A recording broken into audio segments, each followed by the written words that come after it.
What's happening here? Says we are live, so we should be live on Facebook page. So how's it going, everybody? This is Mike from ARMBAR, and we got Mr. J over here, How's it going, guys? production. Jaime, What's up? how's it That was going? weak. I don't know if this is working or not. We'll find out, I guess. It says we are live, but I'm not even on the ARMBAR page to find out. So Yeah, we're live. I'm checking on the armbar page, so we're okay, live. We're live, pal. okay, great. We are live. So unfortunately, Tony was going to be joining tonight on the chat, but he was having some technical difficulties at home on there. So yeah, this is first time using StreamYard. So pretty cool. Let's let me add another. Is this technically ARMBAR's return, or is this a test run? I mean it's a little bit of both. You know what I mean? Let me add a. We are back. Okay, hold on. Let me type this out. If you hear a bunch of fans in the background, it's I got my air conditioning on and I got my fan on, so If you hear dogs growling in the background, that's my dogs. yeah. Yeah, no, for sure. All right, hold on. Let's get that going. Looks like we got like 4 people in the chat over here. So it's been a while, guys. We've been out since March, I guess, due to the corona. Our last interview was actually with Alex Del Badio, who actually is working for News Channel 5 now. So congrats to Alex Del Badio. Big shout out to you, bro. Oh yeah. We are testing this live, and I'm actually testing it on my phone. So normally I would be handling this from a computer, StreamYard. So for the fans that have missed Armbar, welcome back. Let me see. Again, I'm just trying to, you know, try stuff out here. Anyone want to make mention of anything? Go ahead. Well, I mean, we had a summer struggle earlier this morning on NJPW World with New Japan Pro Wrestling. Then, of course, last Sunday was SummerSlam, and of course tomorrow night is Payback, and of course next Saturday is AEW's signature event, All Out. Mm-hmm. I'm sure you guys are looking forward to tomorrow and perhaps next Saturday as well. Yep. Of course, Hyman and I, we shared our thoughts earlier before we went on the air about summer struggle. I got to see it, of course. Hyman, you mentioned you weren't able to get to see the event, but I've heard about the results, Yeah. including Tetsuya Naito regaining the IWGP Heavyweight Intercontinental Championship at Jingu Stadium from the King of Darkness Evil, in which you felt that the title change was a little too soon. Why is that, It of course? it was because I mean, if you think about it, about 2 months ago, Evil had just won the title at Dominion. Right. So I mean, I think they should have at least given him a couple months before losing the title to Naito, or at least someone else. But I mean, then again, Naito did challenge him for the title. So I thought that was a little too soon for him to lose the title. Hopefully he does get a rematch despite the whole King of Pro Wrestling tournament going on. And hopefully he gets it before the end of the year as well, due to the fact that we are limited to events because of COVID. And it's kind of hard to say, hey, we're gonna go ahead and have an event like we usually would have, because I mean they need to go ahead and see what's going on, the outer world, what's how the pandemic's going. They also need to go ahead and just screen the fans, take out the ones that are feeling ill, and let the ones that are in, that are completely healthy. So I mean, it's a multi-step process. It's not easy as how it's been before. So hopefully, I hope that Evil does get a rematch before the end of the year, but I mean, who knows? And you also mentioned the KOPW tournament, of course, Toru Yano victorious. So did you kind of feel that was a bit of an upset based on the fact that it was Okada that came up with the tournament, and also with the Hmm. caliber of talent in there like Sonata and Bushi? I'm sorry, not Bushi, but El Desperado. Not that Toru Yano was not a talented competitor, but I mean, a lot of people may have not seen him as the guy who ultimately win the trophy, and yet, sure enough, he did. What was your It's like thoughts on Yano walking away with the inaugural KOPW 2020 trophy? I mean, it's like how people saw it when Otis won the Money in the Bank. You know, they would just see him as something as a comedy relief. You know, hopefully with this, you know, they can actually take him a little more serious. You know, and hopefully he gets the opportunity to fight for any championship that he chooses. I believe that's what the stipulation was. I'm not too sure. And he actually wins, you know, a title. And also, of course, Minoru Suzuki, the new never openweight champion for a second time now, having defeated Shingo Takagi. Your thoughts on Suzuki regaining that championship? The first time he's held it since January 4th of 2018, when on that night he lost not only the title but also his hair at that year's Wrestle Kingdom. I But of course, mean, now he's once again in possession of the gold again. we all know that Suzuki's not a pushover. Suzuki's not someone to be messed with, especially if you're in a dark alley or something. Oh yeah. Hell, I mean, you could even ask anyone. He will literally just want to fight you. He won't ask. He will want to fight you. So I mean, I think it's good for him to regain that title and at least have a championship within Suzuki-gun as well. So I mean, it's a good move. Will he be able to still hold on to the title before the end of the year? I mean, anything can happen, you know.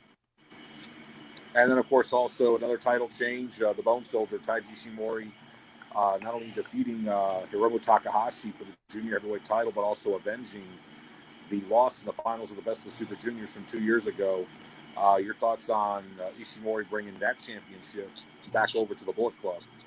I mean, it still keeps Bullet Club within the credibility of Championship Gold because they have been getting lost in the shuffle. You know, before before Evil won the championship, before he was called into Bullet Club, you know, it's like Bullet Club was just all talking, saying, "Hey, we're gonna win championships," but nothing happened. After the Elite left, and made their own brand of wrestling, you know, it's like, hey, you know, it's gonna happen to uh to the Bullet Club. You know, who's gonna be winning championships?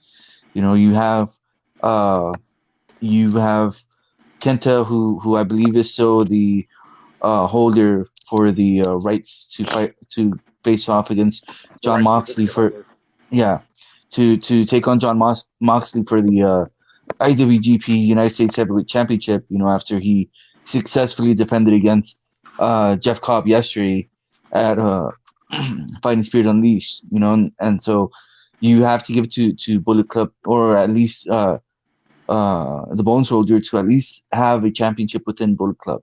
You know, so hopefully that keeps some momentum going. You know, hopefully Kenta is able to win the U.S. title, so that way Bullet Club can have another title. Hopefully, you know, Evil gets a shot before the end of the year, uh, so he, sorry, so he can be able to regain those titles that he lost to Naito, and be able to restore uh, the Bullet Club as how it was once before. You know. And then, of course, also in other action as well, that Summer Struggle we saw in the opening match, Yoshinobu Kanemaru from Suzuki Gun defeating Master Wato in what was a good, fantastic opener between Kanemaru and Master Wato. And then, of course, the IWGP Heavyweight Tag Team Championship staying with Taichi and Zack Sabre Jr., ultimately staying with the Suzuki Gun faction and defeating Golden Ace, which is Hiroshi Tanahashi and Kota Ibushi, and what was another competitive tag team championship battle. And of course, we're already now on the road to the G1 tournament. No participants have been named yet, but as always, of course, just like when it's WrestleMania season, we always anticipate the Royal Rumble. We're already, of course, I guess you could say in the Wrestle Kingdom season a little bit late because of COVID-19, and with the G1 coming up, who knows who's going to be part of the tournament, how this is going to play out, and how this will ultimately affect January 4th and or 5th if they decide to do another two-night show again at the Tokyo Dome. And you mentioned about New Japan, you know, having fans back in the arenas, even at limited capacity or restricted crowd noise and stuff. What was your thoughts also this past week on AEW Dynamite with 10% of the audience being allowed back in to the crowd at at the Dolly's place in Jacksonville, Florida.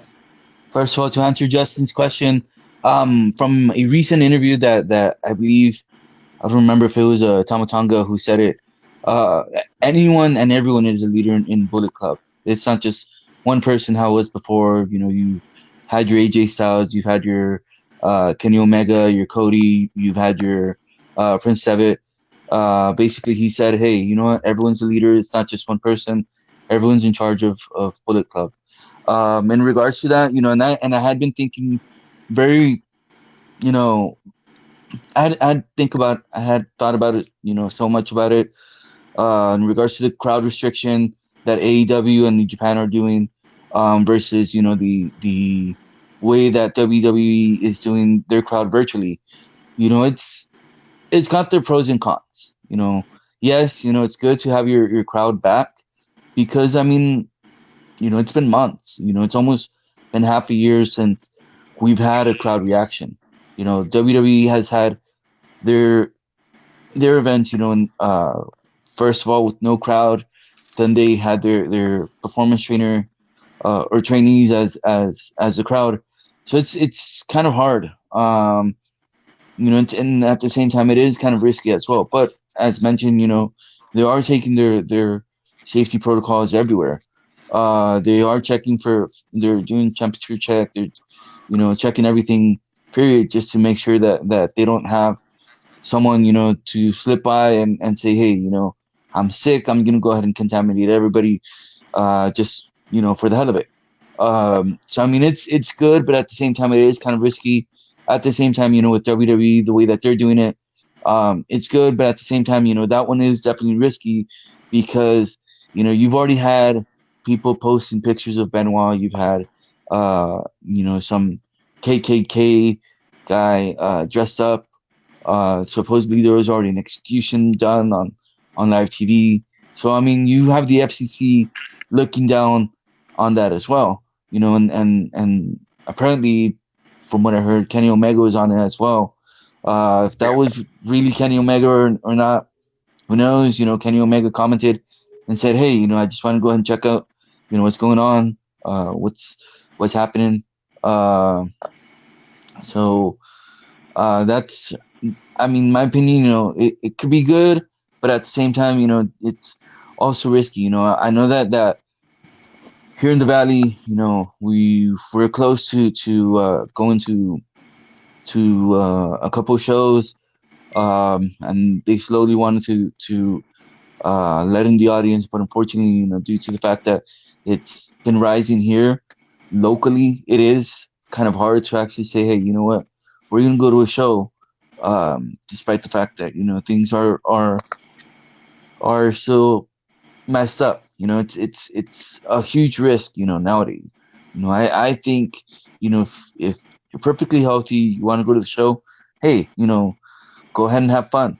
But I mean, just know that you're just like anywhere else. You know, you go to the store, you go to pump gas, anywhere. You know, you're pretty much risking yourself when it comes to this.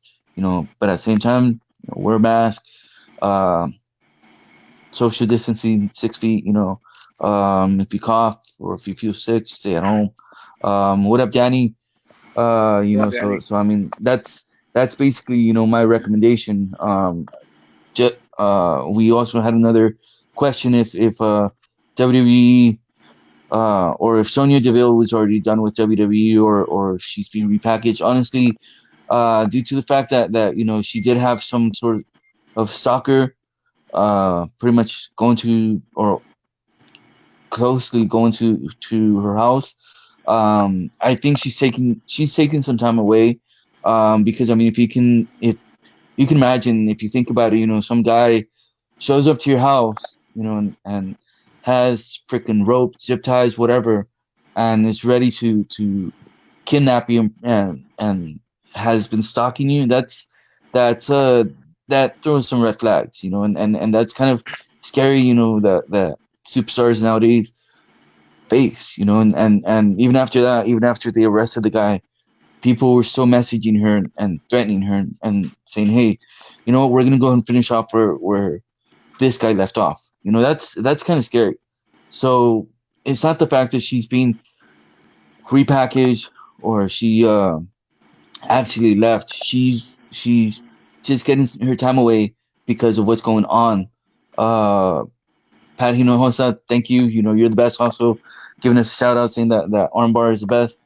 So I mean, it's kind of scary. Whether you're a guy or a girl, you have to protect yourself. You have to know your surroundings, and what I would recommend, always travel in groups, no matter what, because I mean, you never know what could happen. Yeah. You guys can hear me, right? Yeah. Yes, Mike. Okay, no, yeah, sorry. I plugged in a headset, which is actually a PlayStation 4 headset. That's pretty weird to my phone. So I wanted to try that out because I was getting a lot of echoes from my phone over here. So it sounds better for me to just hear you guys from my one ear than from the phone speaker. But yeah, pretty serious stuff with Sonia Deville. And sorry, I have my dogs wrestling in the background. You're fine. You're fine. Yeah, there's a triple threat match going on behind me on the floor right now. A prelude, which I'm looking forward to. Yeah, so it's good to be back, guys. Like, I really wanted to, and it's been a long time coming. I've been kind of on the fence on what software or what program to use. And it looks like StreamYard is working pretty okay so far. So this is probably well, I guess the website or the program I'm going to use forward. If we can start up Armbar at least once a week. If we're all available, of course, right? I'm getting tongue timed here. I don't know why. Let's see. We got a few comments here, and it's cool that I can highlight the comments on the fans over here, or our followers. But it's good to be back. We've been gone since March. I had the corona in July. I believe Danny had it also. Danny had it for a little bit as well. So Danny, I'm glad you're doing better as well. And everyone's just been kind of, working and, trying to stay safe and be with their families and try to just, get through this pandemic as we're all trying to get better. Obviously you see, these major companies like AEW and WWE, even New Japan, obviously, transitioning from having those live crowds to having digital crowds, which is weird. Although AEW still has a live crowd, right? It's just not as big. Same thing with New Japan. I think it's interesting what WWE is doing with the Thunderdome. I think that they kind of copied that from the NBA because that's what they're doing right now in the playoffs, right? Yeah. But I mean, at the same time, I think it's more of a safety thing for them, and I kind of think it's cool that they're doing that because it allows more fans to be there. I don't know how it is when you're actually watching it digitally like that. If it's just casting your face, or if you're actually able to watch. From what I understand. From what I understand is it does cast your face. Mm-hmm. You are basically watching what's going on through a website. So basically, you're casting your face, but at the same time, you're also somewhere there in the crowd. That's what one of my Facebook friends had told me. I tried at least. Dude, I could have swore twice. I saw your face one time. I tried I was looking twice. for you during SummerSlam, but yeah, I tried. So this what happened. I tried going for SummerSlam and I couldn't because it was full. And so what I was told is just keep on pressing the link and just go ahead and hey D and so it'll eventually let you in. Well, I mean, I don't have the patience for that. Yeah. So it was kind of hard for me to do it. So I said, you know what? I mean, I signed up for Monday Night Raw. Let me go ahead and try that out as well. Same thing, but at the same time, I also didn't really have that much time because I was getting some furniture rearranged here in my house. So I didn't really have that much time. So when they announced on Thursday for SmackDown, I said, you know what? No, I'm not going to try it out because, I mean, I don't want to be frustrated trying to do this and then miss SmackDown as well. So, I mean, it's cool. It's very interactive.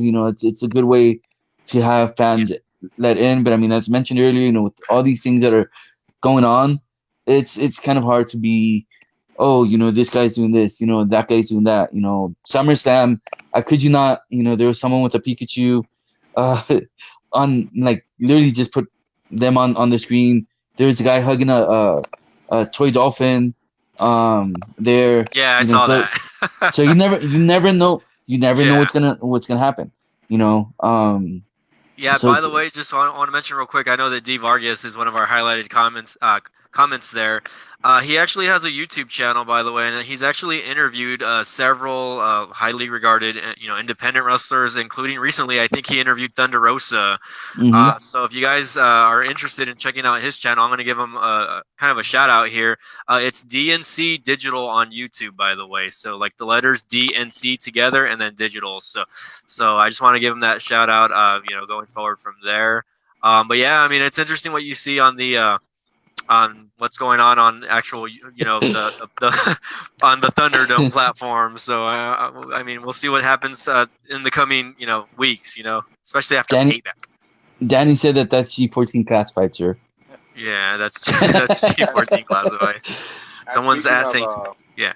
speaking of SummerSlam, of course, what about the headline of what took place at the main event with Braun Strowman and the Fiend Bray Wyatt, which we would see the Fiend regain the Universal title, but what Yeah. we really did not see coming was the aftermath of what took place. What was y'all's thoughts on the return of Roman Reigns and what has happened since that time, specifically what happened this past Friday night on SmackDown? I think what happened last night on SmackDown shocked me more than Roman Reigns returning. But yeah, let's go ahead and talk about it. So Adam Pearce, former NWA World Champion, producer as well, coach, Ring of uh, Honor alumnus. was given the task to go and get the signatures by Bray Wyatt, Braun Strowman, and Roman Reigns to make the title match official. The man got 2 out of 3, meaning he only got Braun Strowman and he only got Bray Wyatt to sign it. So he was tasked to get Roman Reigns. After so many attempts, before the end of the night, he was able to get into Roman Reigns' locker room, but he was he did have someone inside the locker room there, and let's just say that special someone is an advocate of Roman Reigns, and So saying that Sunday there's not going to be a prediction, it's a spoiler it's a type thing. spoiler. He pretty much guarantees that he is going to take back the Universal Championship, the one title that he never lost. And I started thinking about it, and I said to myself, you know what? He's right. He never lost the title because if you guys remember, the last time he had the title, he had to relinquish the title due to leukemia. So he had to relinquish the title. Never lost it. Never had a championship match. He was supposed to get one at WrestleMania, but due to the unfortunate circumstance of COVID, he didn't want to go ahead and risk his health at the same time, the health of his newborn twins. So he decided to say, hey, you know what? Let's go ahead and give it to Braun Strowman. Now that he's back, he wants his belt back. And sorry, what better way to get your belt back than, a potential triple threat, no holds barred match between The Fiend, Braun Strowman, and Roman Reigns. And Now, what is your take on the dynamic that in some ways WWE is kind of giving fans something that we really wanted for, or that WWE fans really were clamoring for the most part, and that Roman Reigns has now gone to the dark side in this case? Because I could have seen this happening before the leukemia, and then Yeah. after, when he came back, of course, there was that crowd support, because at the end of the day, whether you hated or loved Roman Reigns, you didn't want to wish anything bad upon him. But yeah, now that he's back and again healthy and has not had the visceral dislike that he had one time had, now he's back, but as a villain this time. And now the roles have kind of turned to where Bray has gone from being villain to, I guess, an unlikely hero as the Fiend. Do you feel that if there's still money on the table that could still be made with a feud down the line with the Fiend and Roman, with the Fiend being the good guy and Roman being the bad guy, or do you feel it could be a couple of years too late in this instance? I think it could still be money, due to the fact that anything can happen. Yeah. WrestleMania, they had John Cena versus the Fiend, or the many faces of Bray Wyatt. I thought it was a good match. You know, even though it was I would. cinematic. You know, so I thought it was a really good match with that. Fiend versus Roman Reigns. I mean, we've seen Bray Wyatt versus Reigns so many times. So I mean, this could potentially be, hey, you know what? You took something from me. I'm gonna go ahead and take it back from you. So I mean, it should be a very good feud if it would have ever happened down the line. Um, you know, so with this and what WWE is potentially doing is they're setting up the Fiend as a top babyface. Which I mean, it's I can kind of see it with his just Bray Wyatt character. It's kind of hard to kind of see it with the Fiend character due to the fact that he's done nothing but mean stuff. So But you it's also kind got of to it's remember another character that was kind of, to some degree, similar that became an unlikely hero, and that's a guy that just recently retired, The Undertaker. yeah, You know? but I mean, Or look at the Road Warriors back in the '80s. They weren't, the clean cut baby faces or clean cut heroes as you see today. They still yeah, had that aura of badass, but yet were still portrayed as heroes. yeah. So I mean, anything can happen. I mean, it is the WWE. Anything can happen. We'll see. We'll see what happens. So on my take on that, really quick, guys, and I know we got Jaime's opinion. Thank you very much, Jaime.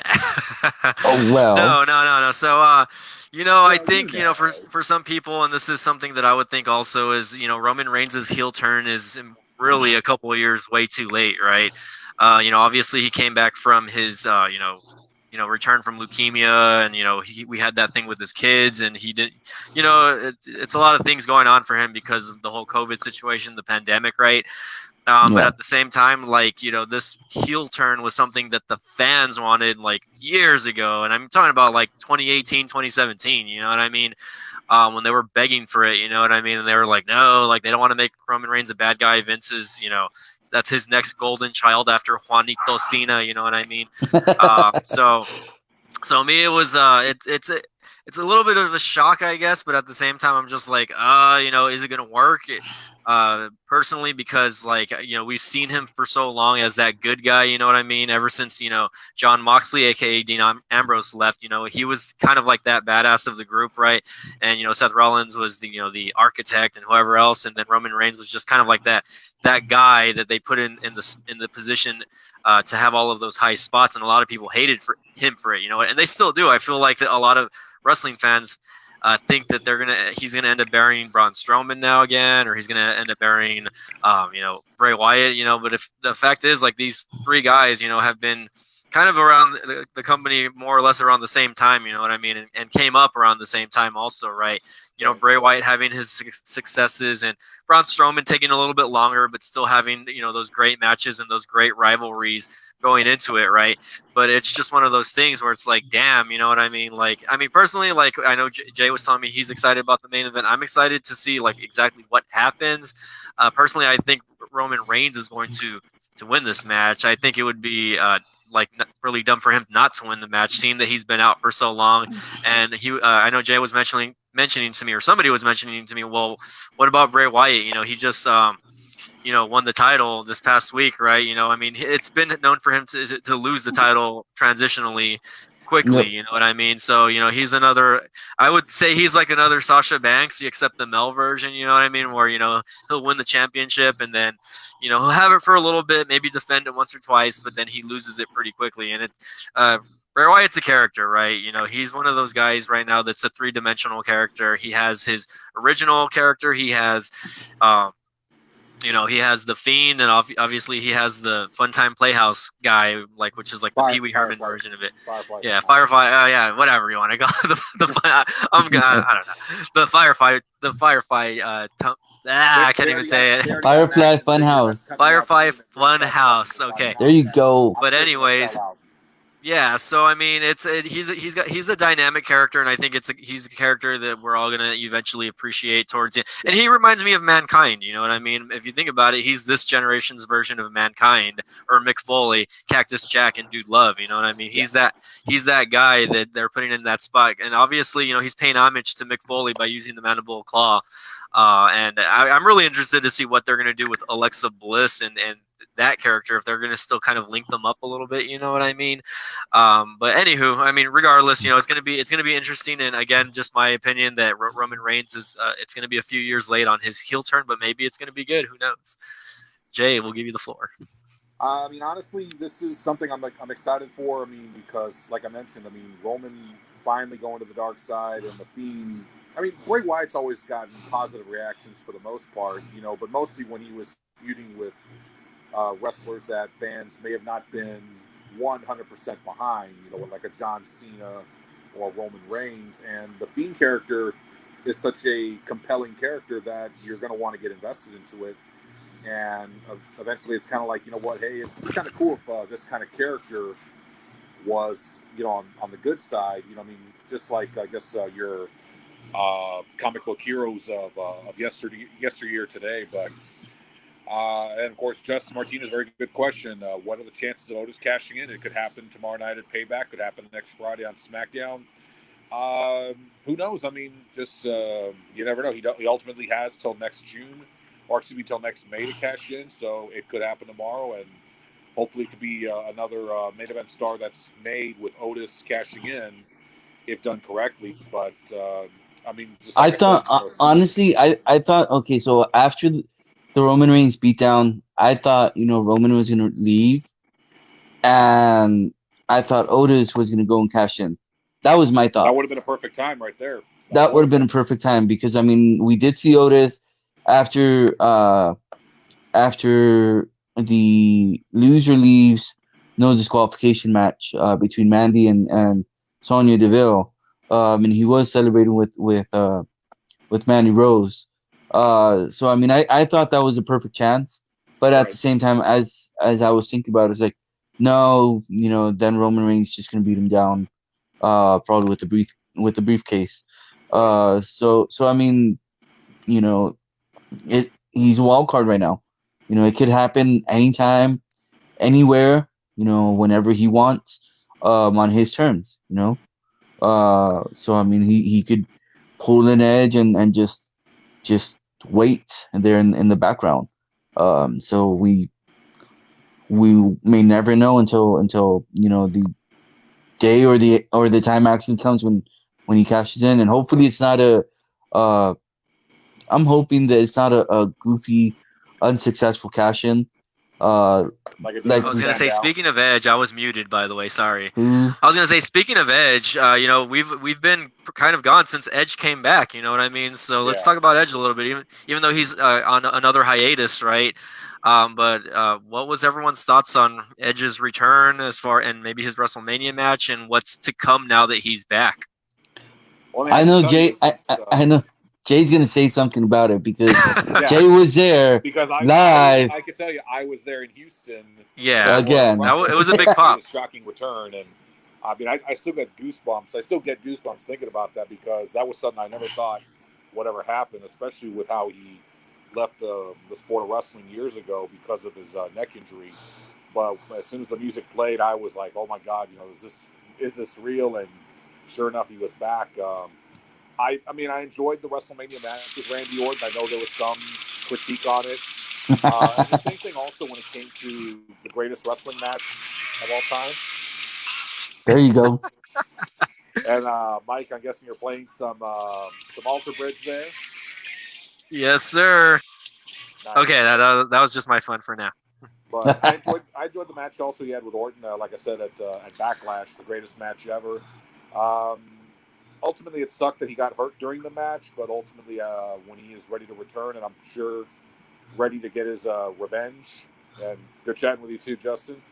But at the same time, when he's ready to return, his Edge, of course, to possibly get his vengeance on his former Rated RKO brethren, Randy Orton, I'm sure it's going to make for perhaps another fantastic WrestleMania match. Hopefully, this time a WrestleMania with a crowd this time.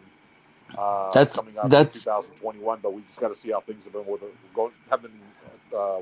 how things go with the pandemic. Excuse me, and of course the pandemic. I mean, I'd be remiss if we didn't talk about one of the unfortunate casualties of the pandemic this year, with us at least, was WrestleFest having to be canceled initially that we had scheduled in August, which was WrestleFest 2. However, there was some good news that came from Danny Villarreal, who earlier commented. And Jaime, what is the new date for WrestleFest 2 coming up?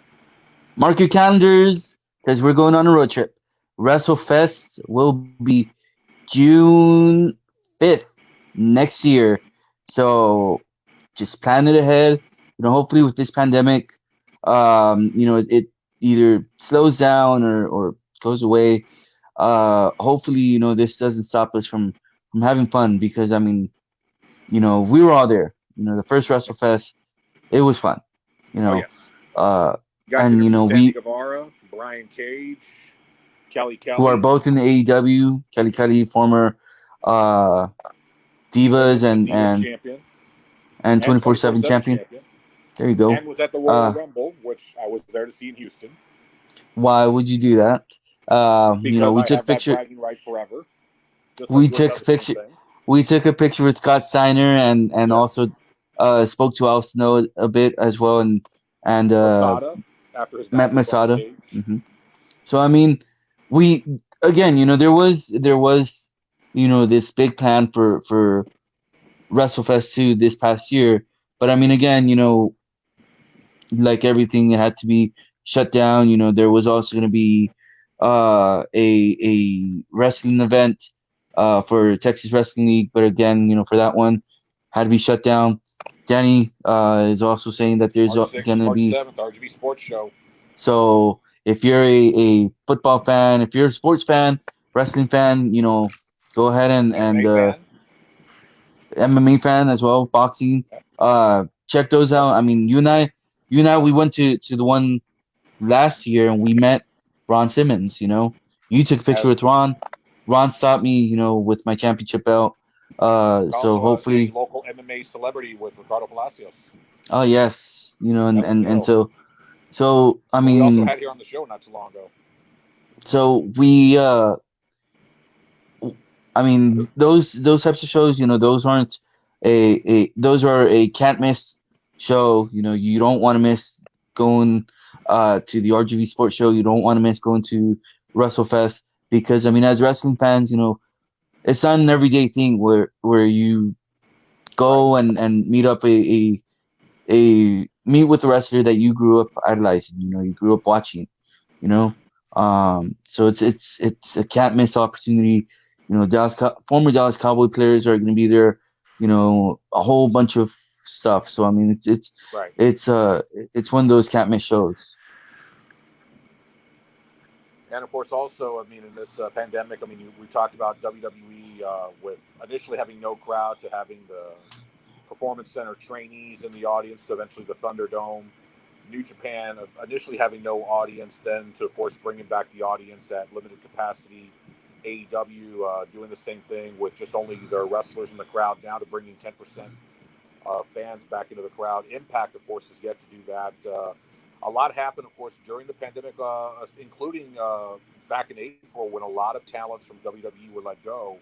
Some of us, that kind of shocked us, others maybe not so much. But since that time, of course, a lot of talents have now gone to different places.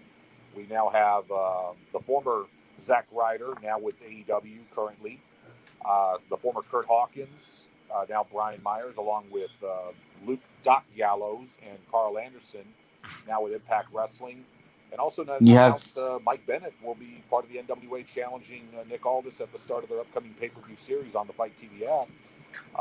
Ultimately, what was your guys' take on a lot of the talents that were let go, and what are your thoughts now on the talents and where they have landed currently, whether with AEW or with Impact or elsewhere? Well, let me start first, I guess. So with like the Luke Gallows and Carl Anderson, or the Good Brothers, whatever you want to call them, right? I thought that was a little bit of a shock, I guess, because I know that they had just recently renewed their contract with WWE, like not too long before this all happened. So when that happened, it was, and if you guys watch Chris Van Vliet's YouTube channel as well, right? He'll interview a lot of these guys on what's happening and like exactly what's going on behind the scenes, and it was more of an unexpected thing for them, I guess, but it wasn't, I guess, a complete shocker. For at least for me, there's a lot of those guys. It wasn't a big shocker just because you know, they weren't really using them as role players, you know, I mean, and a lot of things just that bad things go on behind the scenes in WWE that people just are really afraid to talk about while they're working with the company, etc. And they're for good reason, right? They want to keep their jobs, right? But for the most part, you know, I didn't expect those two.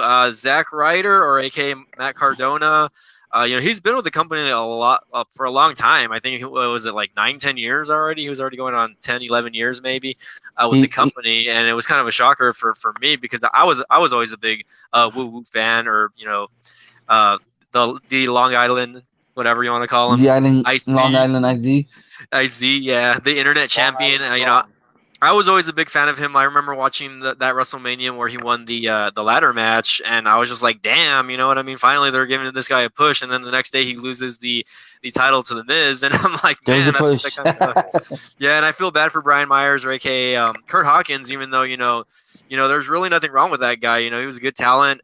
You know, he could wrestle with anyone basically, and you know, the fact that they just really had nothing for him, you know what I mean? But I think that's WWE's creative's fault, you know what I mean? Because you know they do what they can with their characters, you know what I mean? But they can only do so much, and especially when they're only giving them so much TV time, you know what I mean? And you know, they're really just pushing the same people over and over again, you know what I mean? And there's nothing, I don't feel like there's nothing bad with WWE doing that, but you're not really, even though you have so many shows now, you have SmackDown, Raw, NXT, you know, they still can have, I think they're still airing Main Event, you know, on Hulu or the WWE Network, you know what I mean? It's not even Main Event anymore. It's like, you know, Superstars or whatever you want to call it. Yeah, it's like Superstars 2.0. Yeah, it's and to me it's like okay. Yeah, to me it's like okay, you guys have like Heath Slater, for instance. He got the boot when this all happened, right? I loved Heath Slater, man. I loved when he was, you know, piggybacking with Rhino when they were running as a tag team together, and he was using that. Yeah, you know, and of course, yeah, he's moved on to another promotion, which we all expected him to do, right? Same thing with, you know, all the others, you know what I mean, including talents like Taya Conti, which, you know, she was NXT, right? Who went to AEW along with Matt Cardona, and you know, we're probably expecting to see a few more talents, you know, transition over. I think. Has there anyone that's gone to signed with New Japan, Jay? Because I know there was maybe one. Not from anyone from the list of talents that were let go in April, but there will be a new superstar coming into New Japan. Well, as part of the subsidiary company, New Japan Pro Wrestling of America. Yeah. Which is Fred Rosser, or as you may remember, of course, Darren Young. Darren Young, yep. Yeah. Relatively soon on NJPW Strong, which is currently on NJPW World every Friday night right after SmackDown. And that's another show that debuted, which allows talents that are with New Japan either through the LA dojo or talents that were based stateside that are not able to travel to Japan due to the current pandemic travel restriction situation. They're still able to work at the LA dojo to produce the show and give us some good matches. We just had the New Japan USA Cup where Kenta was victorious, defeating David Finlay, and will now go on to challenge Jon Moxley for the U.S. title. But how that match will go, we don't know. Just hopefully that match ends up happening soon. Yeah. Scarlett, of course, we had her not so long ago here in the Rio Grande Valley. Now she is the valet for the now former NXT champion Karrion Kross. Your thoughts on Kross winning the championship this past weekend at NXT TakeOver 30 from a very game Keith Lee? You know, it was a very good matchup with two big guys, only to have to now vacate the title due to injury. First of all, I'm going to say something. And Jay, you know that what I'm about to say, it isn't PG. It's all right. We're not getting paid for this. We have no sponsors, and we're not getting paid right now. So it's my disdain as to why a title match was rated as or given 2 stars. 2 stars, my ass. Okay, that was one of the best. I think that was one of the best NXT Championship matches we've ever seen. You know, it was back and forth. You know, it was. Who gave that match 2 stars? Who did that? Well, who do you think? Your compadre. my compadre. What are you talking Your compadre. about? Your compadre. Dave Meltzer gave that. Dave Meltzer gave that thing to. That's 2 Jay's stars. BFF right there. I know. He gave that match 2 stars. 2 stars, my ass. He's the one that rated it, not me. It doesn't matter. I'm complaining to you. You're gonna blame me for that. Hi, Sasha. Sorry, that's a coworker of mine. Sasha but Banks. no, but I mean, it was a good match. I mean, for Karrion Kross to continue that match, despite the fact that he had a shoulder injury, he wasn't messing with someone his size. He was taking on a bigger guy, Yeah. and we all know that Keith Lee obviously is a big dude. We've seen him wrestle on the independents. We've seen him, wrestle on WWE TV. He's a big dude. So for Karrion Kross to continue the whole match, with a freaking broken or messed up shoulder, that's impressive. To me, that is impressive. Um, I would give that match an 8-star match because it was back and Whoa. forth. It wasn't sluggish. It wasn't, oh my gosh, like when are they gonna finish? No, it was a good entertaining match. And in the end, Karrion Kross did ended up winning. Unfortunately, he did have to go ahead and vacate the title due to injury. But he gave a stern warning to the NXT roster saying that Doomsday is still coming. And with what's going to happen on Tuesday, when NXT competes against Impact, which is going to be super hilarious because Jay knows my disdain with Impact. I mean, I can try to watch it, but I won't. I can't because of Wrestle House. I don't know why. You're going to have a We all know it's fatal. your favorite show. Come on now. No, it's not. You're going to have a fatal 4-way, 60-minute Iron Man match between 4 former NXT champions. You have Johnny Gargano taking on Tommaso Ciampa, Adam Cole, and also Finn Balor. So it's going to be a good match. 60 minutes, a full hour. Those 4 men just fighting to become the next NXT champion.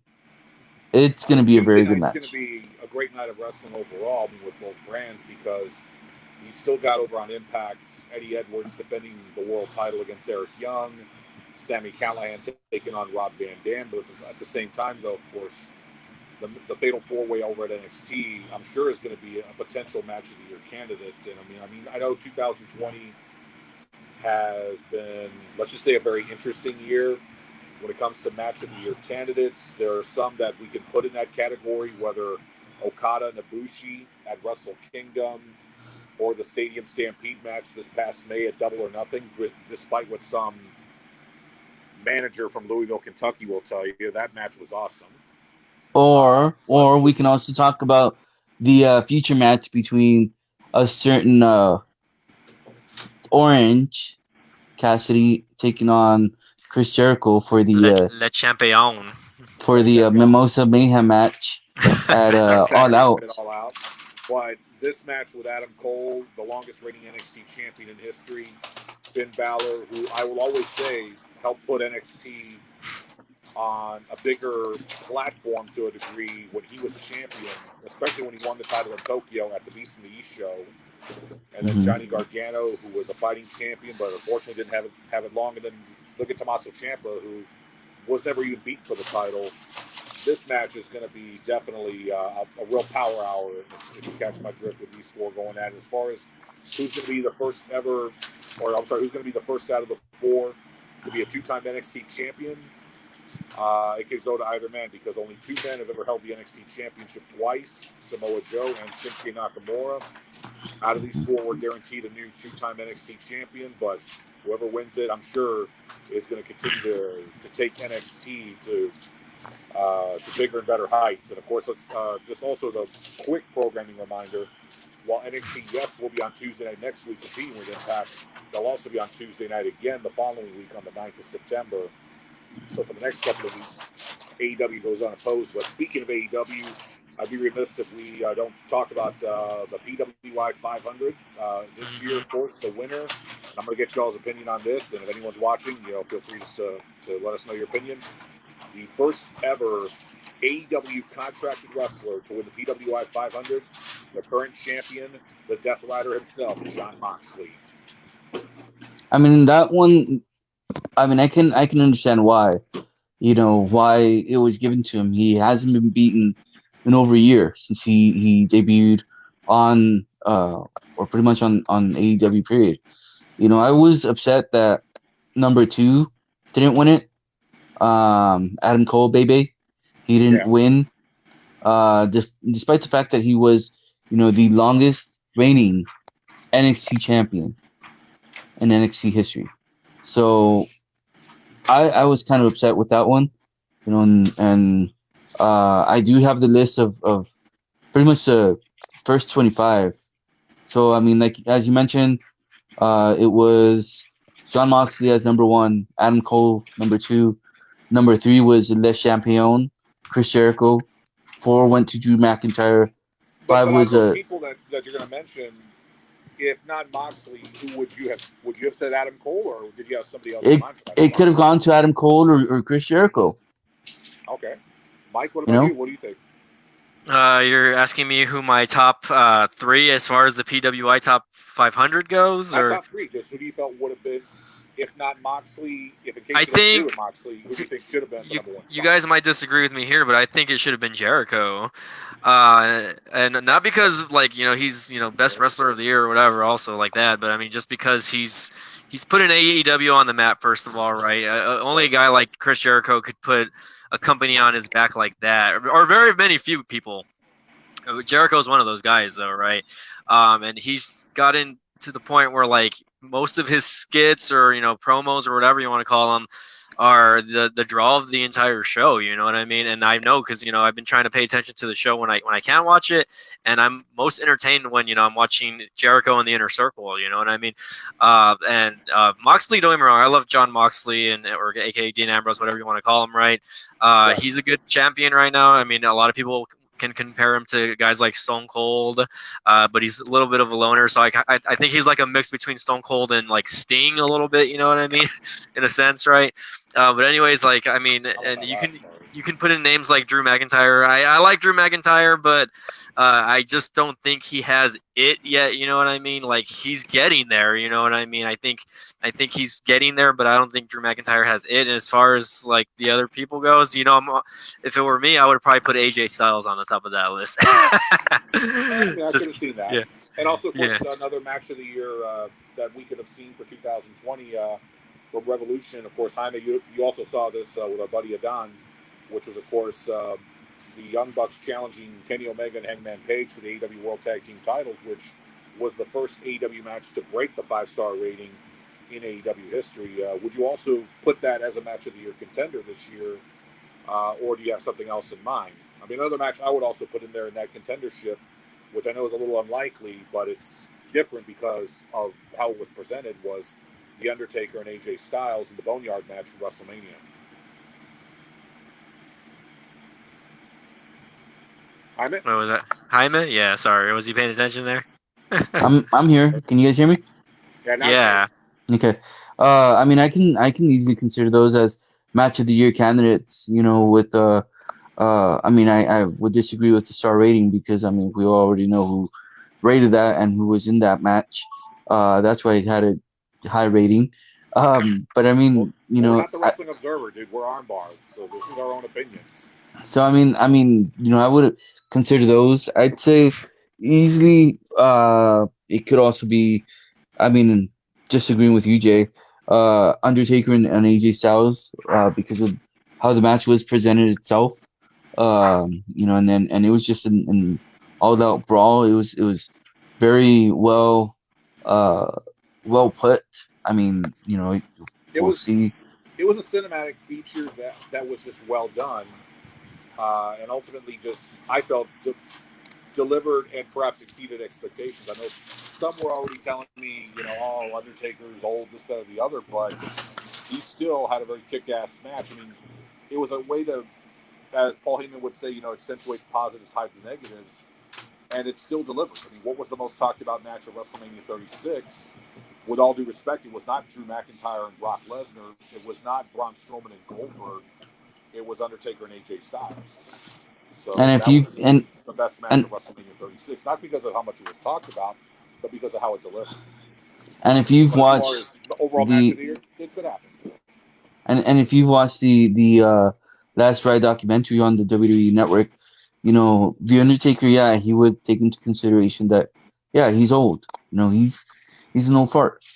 But at the same time, he would still want to compete. You know, you'd have his wife telling him, hey, you know, go ahead and retire. You know, you've had this injury, you've had that injury, and he wanted to keep on going. You know, he wanted to to continue entertaining the fans. You know, so I think just by putting that and his WrestleMania match 2 and 2 together, you can see the reason why he wanted to to Retire. have that match as his last shebang. You know, just retire. Because he was Are we? ultimately happy with the match as opposed to the match 3 years earlier with Roman. Because I mean, if you think about it, and if you've noticed on the documentary, every time he would have a bad match, he would want to redeem himself, and he'd tell himself like, why? Like, why did that happen? You know, the one with Roman, he beat himself up for it because, I mean, yes, it takes two to tango. Roman felt bad because it was a very bad match, and that's why he wanted to continue wrestling. You know, he wanted to avenge himself. But I mean, like I said, it's been a very interesting 2020, and I mean, we can take what we can as far as matches that we've been getting, whether from WWE, New Japan, AEW, Impact. You know, it just, you know, it's a time where, you know, we have to be thankful for what we're able to get, especially when, you know, times have been tough. You know, Dusty Rhodes talked about hard times, but we're going to get through these hard times. We're going to get through this pandemic, and I'm hoping for a better 2021. Hell, I'm hoping that things start getting better before 2020 concludes, hopefully in the next several months. But we just got to wait and see, and, you know, hopefully, you know, just hope for the best. But of course, Do you want, do you want me to go ahead and great, of continue course. reading the list, or you want me to continue reading the list? No, that's fine. Let's go into Okay. AEW's next pay-per-view, All Out, which is next Saturday. Which a lot of great matches we're looking forward to, including Jon Moxley against MJF for the AEW World Title, where the Paradigm Shift will be banned for that match, but will not be banned for Moxley's match against MJF's lawyer this Wednesday on Dynamite. Wanted to get your thoughts on that match, Moxley and MJF's lawyer, and of course next Saturday. Do you feel Always it will be read. MJF's time, or will Moxley successfully retain? Always read the fine print, and always make sure how many pages there are. That's all I can say. That lawyer definitely flunked out on lawyer school if that was the case. Yep. Yeah, no, well, that was a pretty funny promo that happened, and you know, I'm a little bit invested into this match that's gonna happen at the next pay-per-view, but I'm also not, but only because I really don't like the opponent of Jon Moxley, right? Which, you know, maybe a few people will disagree with. I'm just really not a fan of MJF and his character. I don't know why. I don't know. I just feel like he's knocking off so many other bad heels in the past, I guess. Not to say that he's not a good wrestler or anything like that, you know what I mean? And he is what he says he is, right? He's going to be the future of AEW for possibly the next 20 years. Who knows, right? And I can't wait to see these new young talents develop and grow, because, you know, we've been watching us oldies over here. I like to call us oldies, or maybe just me, right? We've been watching wrestling for 20 plus years already. Most of us already, and a lot of these guys, they're barely getting started. You know what I mean? They're in their early 20s, and just like MJF is. You know what I mean? And you know, he's cocky. You know, he talks a lot. He's annoying. You know, he I don't know how to explain this. He talks a lot of crap, but he doesn't really back it up as much as he says. But it is what it is. You know what I mean? Moxley, you know, he says he's going to do something, he does it, right? And he's been like that since he was in WWE, and I don't know about other promotions, but, you know, I'm not so much invested into the match because of, MJF, I really want to see him get his butt kicked, though. I think that's something I do want to see, right? As far as his lawyer goes, yeah, I'm invested because I want to see him get busted open. I hopefully it's some sort of a different match. You know what I mean? Where he gets busted open a little bit, not too much, but enough to get a little bit of blood, maybe here on the top forehead. You know what I mean? I think that's something that I love about AEW is that they're bringing back the blood, and that's something that I know WWE has gotten away from since they went into the PG era. Although I heard that they changed their ratings to TV-14 now. So. Yeah, it's TV-14 now. It's not PG.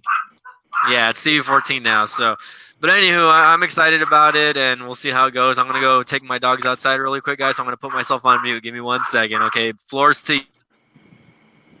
And of course, now that I'm stuck with, I'm sorry, I got Jaime with me. Of course. You stuck. All right, jerk. I'm just kidding. Calm down. Don't start crying. Boo-hoo. Also was signed this past week. FTR challenging Kenny Omega and Hangman Page for the World Tag Team titles. But what was your take on how it came about with Hangman Page costing the Young Bucks that opportunity in the Gauntlet match this past week? I mean, let's just face it. He was scared. He was scared to lose the tag titles.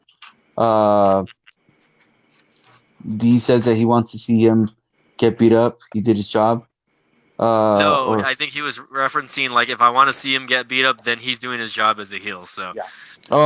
The whole MJF. I mean, I think that Hangman Page was afraid to take on the Young Bucks again. Even though they had a very good match at Revolution. It's going to be a very technical match next Saturday when FTR takes on the reigning defending AEW World Tag Team Champions, the longest reigning tag team champions, if I'm not mistaken.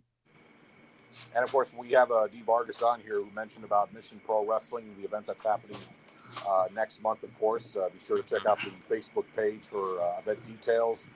But speaking of Mission Pro Wrestling, what about Thunder Rosa, the current NWA World Women's Champion, taking on the AEW World Women's Champion, Hikaru Shida? It's very rare that we see interpromotional championship matches in this day and age. Your thoughts on Hikaru Shida and Thunder Rosa clashing next Saturday for the AEW World Women's title? Both are very technical superstars. We've seen Thunder Rosa throw down not only in a wrestling ring, she can throw down in an octagon as well. Yeah. So I think she's probably gonna mix that in within her wrestling match against Hikaru Shida. I'm not sure who can possibly win that match, but however, Thunder Rosa has been wanting this match. She's been asking for it everywhere: Twitter, Facebook, tagging Cody Rhodes. When Hikaru Shida just said, "Hey, anyone want to step up? Step up." If you just want to remain silent, then just stay in your lane and wait your turn. So Rosa, she has been barking up a whole storm. Got the opportunity. They made the match official this past Thursday by signing the contract. So it's going to be a good match. It's going to be a back and forth match. And Hikaru Shida, she had won the title back in Revolution in a no disqualification match. Double or nothing, actually, when she beat Nyla Rose for the title. Right. Okay. So I mean, it's gonna be a good match no matter what. Definitely. I mean, top to bottom, All Out looks like a very good card overall. You got the tag titles, the women's title on the line, the TNT Championship yet to be decided, or I don't know if they're going to have anything going on with that. But I had no problem. Thank you for watching, of course. And then, of course, like you mentioned, Moxley and MJF, which will be a very highly anticipated battle. But ultimately, it's going to be a very good show next Saturday. Is All Out. There could be a couple other matches. There's another match that's going to be also definitely added, in which it's an 8-man tag that's happening this week on Dynamite, where I believe it's the Young Bucks and either SCU or Private Party as their partners against SCU and another tag team. Trying to think of that match. I'm not too sure. I think Where it the was winning Dark teams Order. will face off against. It's where the winning teams face off against each other.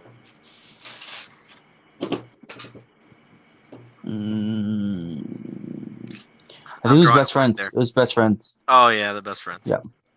Or yet to get the revenge for what happened to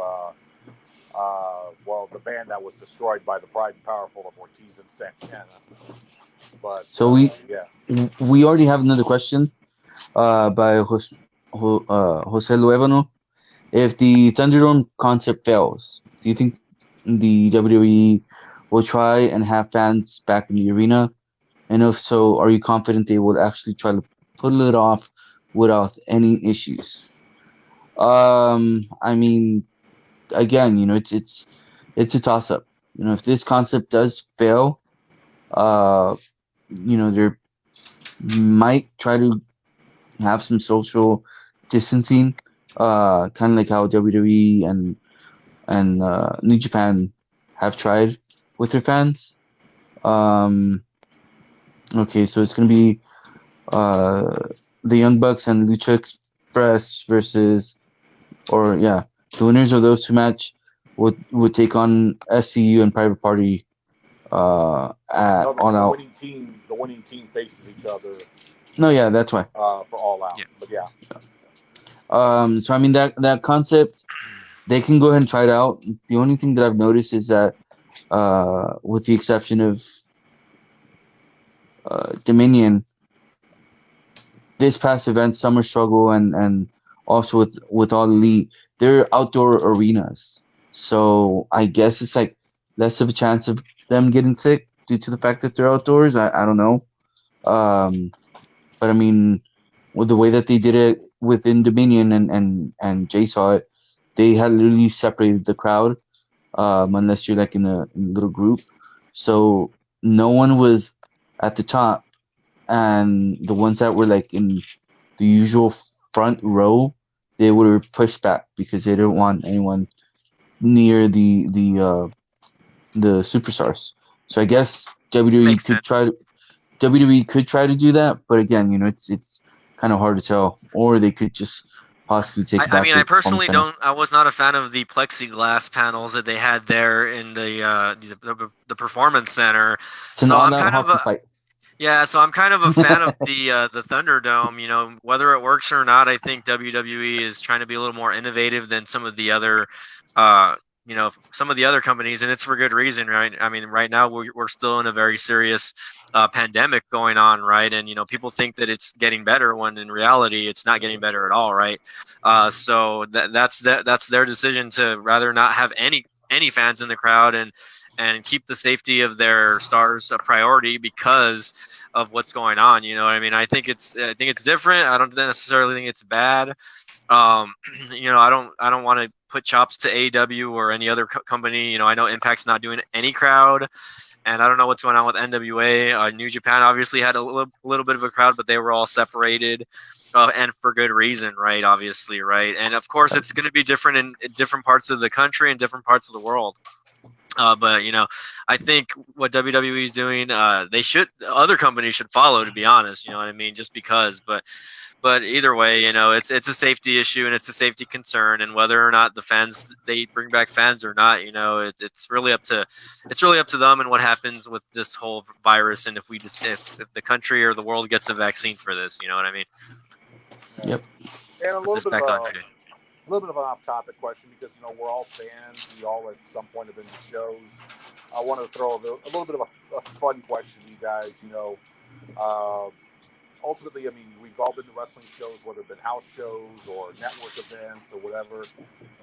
Mike, Jaime, what's been your favorite show or live event that you've attended, and what would be the reason that you would say that was the best show that you had gone to, whether it been an indie show or a WWE event? What are some of your favorite show memories, I guess you could say?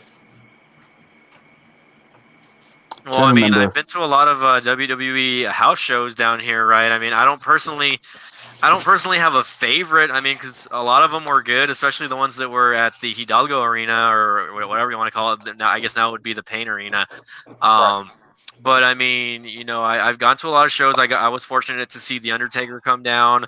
I was able to see guys like Triple H, Edge, Benoit, Kurt Angle. You know what I mean? During that time of span, I don't remember if I ever saw Eddie Guerrero.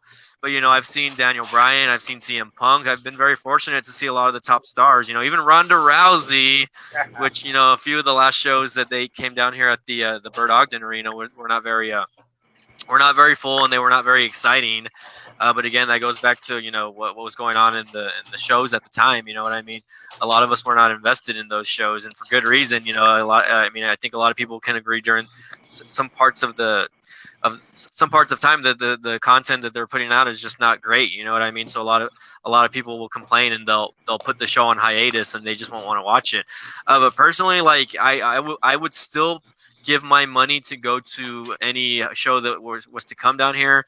As far as independent shows, the few that I have been down here, whether it be watching them at Comic-Con with Wrestling Revolution, or TWL at WrestleFest this past year, watching their show was pretty amazing. Getting to see Brian Cage live, and it's pretty awesome that Brian Cage, one of his last matches was here in the Valley, fighting against what was the other guy's name again? Masada, yeah, which was an awesome match. I have it on video. I have it on tape or whatever. I have it on tape, right? But no, I streamed it live, and him, and then his next spot basically was, of course, after his TNA run or Impact run, whatever you want to call it, was in AEW. So I think that's pretty amazing that I'm able to see little things like that. Or even before the Dudleys retired, I think one of their last matches was down here in the Valley. So being able to see that and being able to experience that, one of their last shows live, etc. Like that. Even when Matt Hardy was going to retire again, when he was here at the Burt Ogden Arena, and we all thought it was going to be one of his last matches, because basically the following night or so in Corpus Christi, I think he was going to retire in WWE, and then they ended up re-signing him for a little while, and then of course he ended up leaving, and now he's kind of rejuvenating his career again in AEW. And I think I'm happy to see that, because his storylines and gimmicks, what they were trying to do in WWE was just not what it was not working. Whether his character was woken or broken, or regular old school Matt Hardy or whatever. And I think he's a three-dimensional character, just like we see with Bray Wyatt. And I'm hoping to see a lot of good things in AEW. But I mean, it's mostly for me, it's the experiences. You know what I mean? Like I just enjoy the experiences, and not just being there, but getting to enjoy and see my friends go. Seeing you, running into you guys there at the shows, or being at the shows with you guys as well. You know what I mean? And just enjoying the food, enjoying the snacks, and being able to boo the people that you've wanted to boo for so long in person, right? You know what I mean? Saying things that you shouldn't be saying in front of 5-year-old kids that are sitting a couple of feet away from you. You know what I mean? So it's like it's just enjoyable. You know what I mean? And again, whether the shows are good or not, you know what I mean? I think I've been fortunate to see again, Hall of Famers, legends basically, and I'm it's been fun overall. So sorry, I kind of stole that from Jaime. So go ahead. Yeah, it's okay. I mean, it was going to be directed to you guys either which way. Yeah. So Jaime, you got the floor next. Your favorite either live event you've attended, or just favorite memories of shows that you've had the opportunity to attend. I mean, I have so many to actually talk about, but it's kind of hard for me to actually choose, and also the fact that my phone is close to dying as well. So make it quick, and then we'll end the live stream. I mean, when I first met Super Porky in Anaheim a couple years ago, it was my wife was just looking at me like, "What, Super Porky? You didn't even know who that is." I'm Jay knows who it is. Yeah. Yes. So I mean, I had the pleasure of watching a few AAA shows together, including the big Triple Mania shows every August, which are always, for the most part, spectacular. So I remember meeting him or watching him wrestle in person a couple years ago. I want to say, like, I was in elementary or something, in Anaheim, in the back back of flea market, indoor flea market. So that was, one of my favorite interesting memories. Besides the fact that I also met El Perro Guayo as well, and I still need to look for that Polaroid as well. But I mean, again, there's been so many shows that I've been to, indies, WWE. My wife is still giving me looks. So I mean, it's kind of hard for me to choose. Yeah.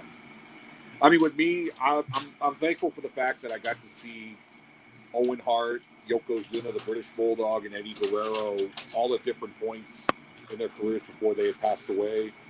I'm thankful that I'm able to say that I was going to wrestling shows in the Valley before Edinburgh and Hidalgo had legitimate arenas, and that I got to go to a WCW Monday Nitro, which is something that can't do anymore because WCW's buyout from WWE. But as far as, I've had the chance to go to the G1 opening night for New Japan. I've gone to 2 Royal Rumbles. I've gone to a couple of Impact pay-per-views, and basically had a streak of going to Hidalgo shows that lasted from the first WWE Hidalgo show in November of 2003 till when TNA came down in November 2012. So, there's so many great memories, favorite shows. I would say the 2 matches that I would say that I was thrilled to see live was AJ Styles and John Cena for the WWE Championship at the Royal Rumble in San Antonio. And then the opening night of the G1 when it was Kazuchika Okada and Hiroshi Tanahashi, a rivalry famous in Japan that would be the headline match in Dallas, Texas for New Japan's Texas debut at the opening night of the G1 last summer of 2019. So those would be my memories and my favorite shows to have gone to and moments as a fan going to a lot of these great wrestling shows over the years. All right, well, good to hear, Jay. Well, I'm going to go ahead and close this out now just because, we've already been going on for a little more than an hour. Jaime's phone is dying, unfortunately, also, so we do have to cut things a little short tonight, but I'm glad to have you guys here, and, again, hopefully we can get another live stream going on later on this week, once we get a little more situated with this, of course. But again, guys, I appreciate anyone that watched the live stream tonight. D, Mauricio, Jose, whoever joined in tonight, thanks for joining in on the chat as well. Danny Villarreal, of course, big shout out to you, of course. And again, guys, thank you all for watching. We'll see you all soon, okay? Y'all have a great night, okay? Peace. Thank you.